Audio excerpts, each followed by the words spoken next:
NewsX has also spoken to the father of the boy who was stabbed.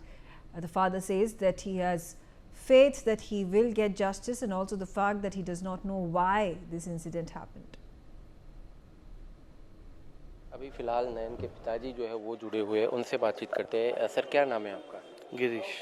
Girish भाई, जिस तरह से क्रूर हत्या जो है वो आपके संतान की गई, क्या कहना चाहते हैं इसके बारे में और क्या आप मांग चाहते हैं? हमारी एक्शन अभी चालू है, अभी भी समझो हमारी जो विधि है सब खत्म हो जाने दीजिए, उसके बाद हम डिस्कस करेंगे। बाकी जो भी एक्शन है हमारा चालू ही है। अभी पहले मेरे बेटे को हम विदाई देते, इसके बाद हम जो भी होगा आपको जवाब देंगे। क्या रीज़न क्या था इस घटना के पीछे? कुछ परफेक्ट पता नहीं। My colleague Jatin Rawal is right now at the funeral site. Jatin, what more information can you tell us? You have spoken to the parents. You know, they are devastated. Their child has died in such a gruesome, cruel death. What is the sentiment on the ground right now?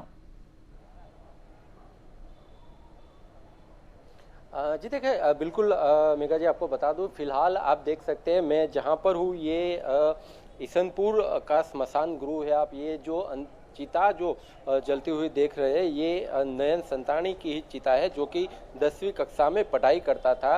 Ahmedabad के मणिनगर की 7th day school में ये पढ़ाई करता था, 10वीं कक्षा में था। बहुत सारे सपने थे इसके, ये डॉक्टर बनना चाहता था और ये इसकी हत्या जो है 8वीं कक्षा में पढ़ाई कर रहे एक छात्र के द्वारा ही जो है वो की गई। हालांकि इसका प्राथमिक रीज़न जो था वो ये सामने निकल कर जो है वो आ रहा है कि ये अगले दिन जो है वो धक्का मुक्की में जो है वो बहस हुई थी और उसकी वजह से ये जो 8वीं कक्षा का जो छात्र था, जो कि मुस्लिम समाज से था, और ये चाकू लेकर जो है वो आया था।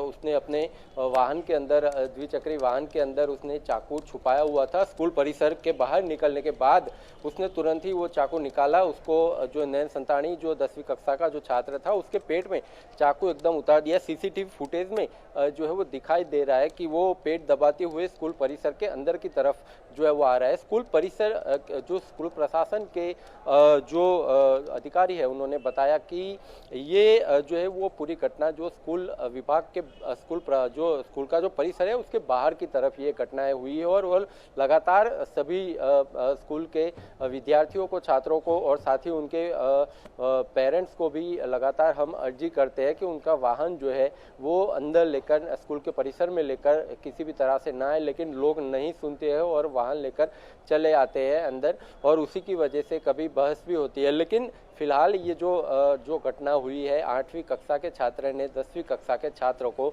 ये जो चाकू मारकर जो है वो उसको हत्या कर दी। और सबसे बड़ा इसका रीज़न ये निकलकर, स्कूल की गलती यहाँ पर ये निकलकर सामने आ रही है। जो आई विटनेस थे, उन्होंने बताया कि ये जब उसको चाकू मारा तो तकरीबन 15 से 20 मिनट तक वो वहीं पर पड़ा रहा। उसकी किसी भी तरह से सहायता जो है वो नहीं की। चौकी गार्ड जो था वो वहाँ पर बैठा हुआ था, उसने भी कुछ नहीं किया और उसी की वजह से कहीं न कहीं ये हत्या जो है वो हुई। उसको अस्पताल भर्ती गया है, जहाँ पर उसको मृत घोषित जो है वो किया गया था। लेकिन अब इसके ऊपर परिवार के जो उसके पिता है गिरीश भाई संतानी, उससे जब हमने बातचीत की तो उन्होंने बताया कि हम इसके लिए हम न्याय जो है, सरकार से न्याय की मांग कर रहे हैं कि स्कूल प्रशासन भी कहीं ना कहीं इसके पीछे जिम्मेदार है। साथ ही जो छात्र ने इसकी हत्या की है उसके खिलाफ भी सख्त कदम उठाए जाए, क्योंकि अगर स्कूल परिसर के अंदर ही अगर इस तरह की घटनाएं अगर होगी तो बाकी जो स्कूल के जो छात्र है, जो साथ ही साथ जो उनके परिजन है, उनके मन में भी सदा ये भय जो है वो लगा रहेगा। और इसीलिए सरकार से उन्होंने मांग की है कि सख्त से सख्त कदम उठाए जाए। यहाँ पर विधायक, जो यहाँ के जो विधायक है अमूल भट्ट, वो भी यहाँ पर आए थे। अभी थोड़ी देर पहले ही नरोड़ा के विधायक पाल कुकरानी भी यहाँ पर आए थे। उन्होंने बताया कि हमने सरकार में इसके लिए जो है वो जो